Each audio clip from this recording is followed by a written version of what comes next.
I think having the flexibility to explore a lot of different things, which you can do when you're in college, which is one of the amazing things about being in college, is you can work on all these hobbies and code a lot of stuff and try a lot of different things. It's this amazing flexibility that I think most people take for granted. And once you decide, okay, I'm going to start a company and I'm going to do it with someone else, you immediately now need to convince someone else if you want to change your mind on something. And I think people really undervalue the option value and flexibility. I think explore what you want to do before committing is really like the key thing, and keep yourself flexible. And no, I think that's. I agree. Yeah. You know, it's an extremely corrupt system we have at this point. We have an education bubble. In the U.S., we have $1 trillion of student debt. To a first approximation, this has gone to pay for $1 trillion worth of lies about the value of the education people have received. It's not at all obvious yet, though, what's going to replace this or how it's going to change.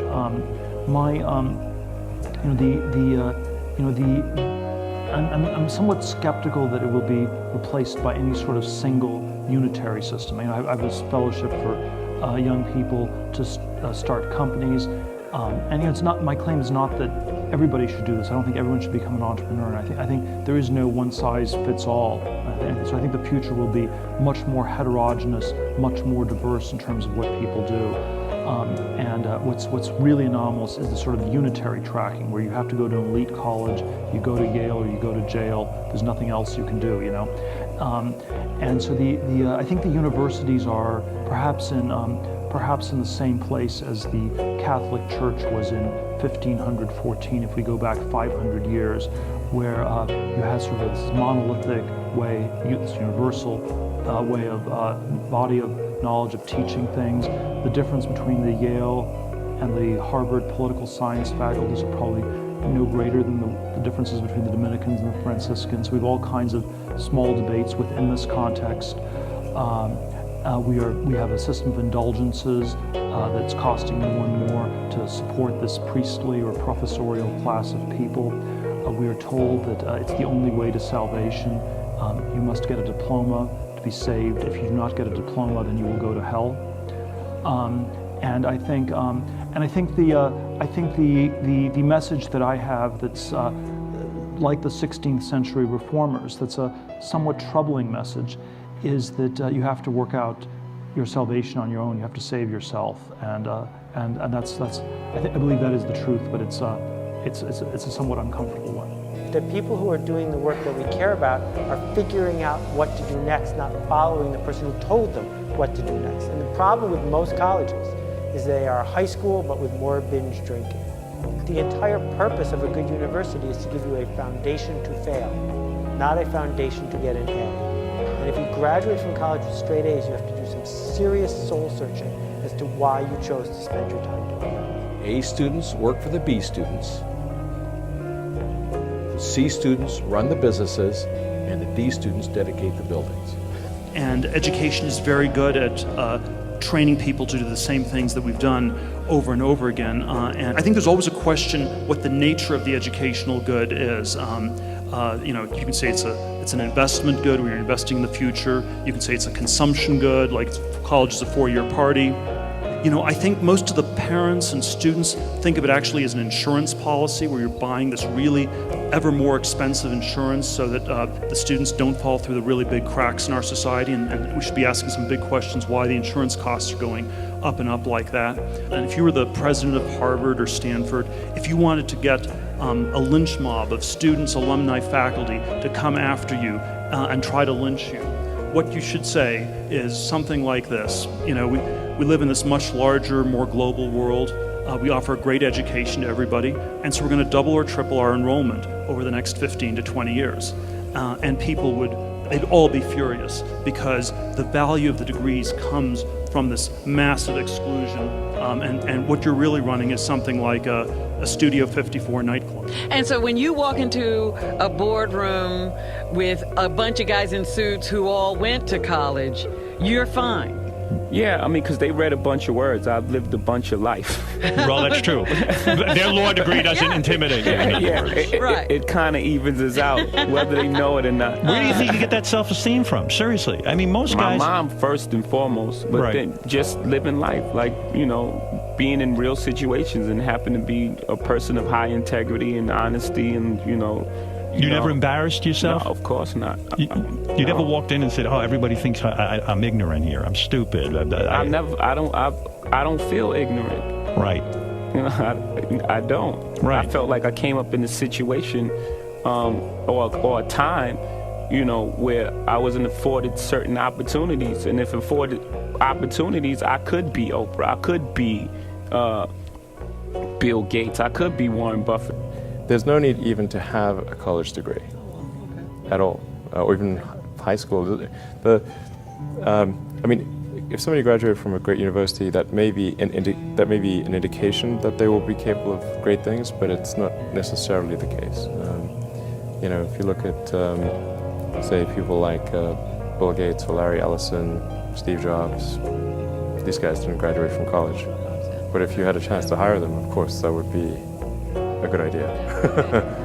A lot of people follow. A lot of people are followers. Generally, if not, we'd have problems. We have too many entrepreneurs. We have too many successful people. Like, look how many people go through business classes. If everything you needed was in that actual business class, in that book,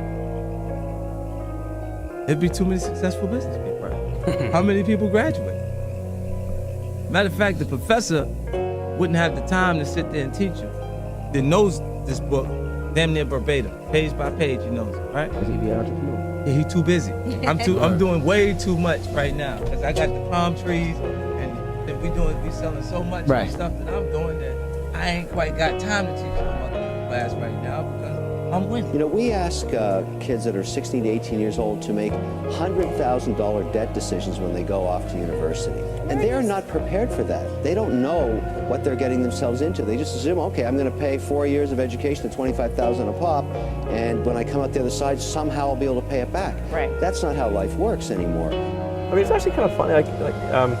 You know, if you think of like what is education, like you're basically downloading data and algorithms into your brain, and it's actually amazingly bad in conventional education because like it shouldn't be like this huge chore. You know, someone's standing up there kind of lecturing at people, and they've done the same lecture 20 years in a row, and they're not very excited about it. And in fact, I think a lot of things people learn probably there's no point in learning them because they never use them in the future. Because a lot of kids just in school kind of puzzled as to why they're there. Well, oftentimes business education today, and I see it all the time, kids come out of college, the best colleges, Wharton and Harvard and Stanford and some of the great business schools, and they'll come out and they won't have practical experience. There's too many case studies that aren't practical. In my experience in business, there is very little difference, if any, between a very high-priced business education and what's available for a lot less money. I went to the University of Nebraska at Lincoln my last year in college. I went to Wharton for a couple of years before that. I learned just as much at the University of Nebraska as I did at Wharton. You need to be prodded in the right direction, but an awful lot of it is self-taught.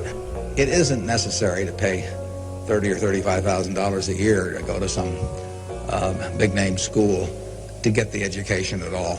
I mean, if you're going to learn accounting, which is probably the most important course you'd take in business, if you're going to learn accounting, you can learn accounting absolutely as well, in my view, going to UNO as going to Harvard. I mean, I see, I'd bet on that. And so I wouldn't run up huge bills. It's like the newspaper industry, right? More printing presses, more big buildings, right? Makes us look grander. We have brains that we're putting them out there.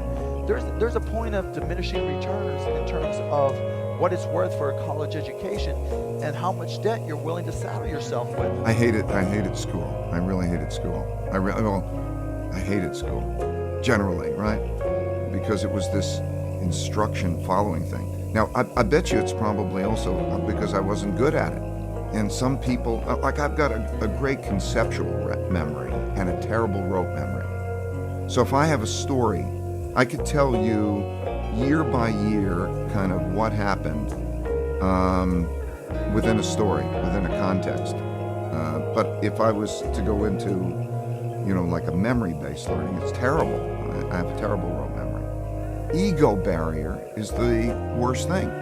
And if we were raised differently, just imagine in the schools, that all along, the people will always say, everybody makes mistakes. Everybody has weaknesses. The key is really to understand what your mistakes and weaknesses are so that you can learn from them, right? I think punishment is a terrible concept. Punishment means that you made a mistake and you're being punished. I think instead of punishment, every time somebody makes a mistake, you should say the only thing that you need to do to get out of your punishment is first think, what kind of mistake was that? So if I'm in a situation that's like that again, how would I deal with it differently, not to make that mistake? So that learning should come from the mistake, not punishment, because you're teaching people not to make mistakes. Where's where the learning comes from, not the appreciation that if you keep doing this over and over again, you're going to keep encountering the same outcomes.